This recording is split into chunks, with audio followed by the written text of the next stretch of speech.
ভাবুন তো, কেউ আপনাকে দিক নির্দেশনা দিচ্ছে, এই রাস্তা ধরে আসুন, তারপর ওই রাস্তা পেরিয়ে অন্য রাস্তায় যান। শুনতে কেমন যেন লাগছে, তাই না?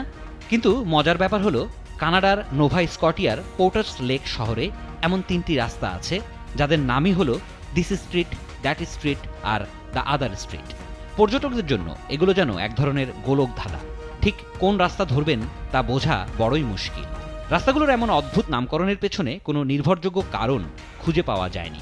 তবে স্থানীয়রা ঠাট্টা করে বলেন, হয়তো নামকরণের দায়িত্বে থাকা কর্মকর্তারা ভালো কোনো নাম খুঁজে না পেয়ে বিরক্ত হয়ে শেষমেশ দিয়ে ফেলেছেন এমন সাধাসিধে নাম। শুধু পোর্টার্স লেকই নয়, কানাডার নুনাভুট প্রদেশের ইকালুইট শহরে রয়েছে রোড টু নোওয়্যার, অর্থাৎ গন্তব্যহীন রাস্তা। কোনো পর্যটক যদি এখানে পথ হারান, তিনি ভাবতে বাধ্য হবেন, আমি আসলে যাচ্ছি কোথায়। কানাডার সাংস্কৃতিক বৈচিত্র্যের ছোঁয়া রয়েছে এর শহরের নামেও।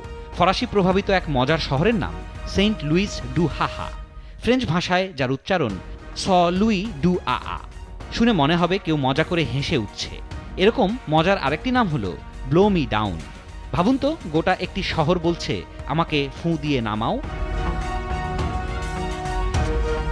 এখানেই শেষ নয়, আলবার্টার এক ঐতিহাসিক জায়গার নাম head smashed in buffalo jump, মানে মহিষের লাফে থ্যাতলানো মাথা। আরেকটি শহরের নাম কাউ হেড, যা শুনলে মনে হবে এখানে বুঝি মানুষের চাইতে গরুর সংখ্যা বেশি। আর ডেড ম্যানস ফ্ল্যাটস, ভয় নেই, মৃত মানুষের ভবনে যেতে হবে না। পিজিয়ন মাউন্টেনের কোল ঘেঁষা একটি সুন্দর গ্রাম এটি। কানাডার আরেকটি ছোট গ্রামের নাম আইব্রো, মানে চোখের ভ্রু। কেন এই নাম? ইতিহাস ঘেঁটে জানা যায় 1904 সালে পশ্চিম কানাডার সাসকাচুয়ান প্রদেশে একটি ক্ষুদ্র গ্রামে প্রতিষ্ঠা করা হয় আইব্রো হিল নামে একটি পোস্ট অফিস। 6 মাস পর পোস্ট অফিসের নাম বদলালেও গ্রামটির নাম একই আছে। কানাডা এমন এক দেশ যেখানে রাস্তা বা শহরের নাম শুনে মানুষ থমকে দাঁড়ায় মজায়, বিস্ময়ে আর কৌতূহলে।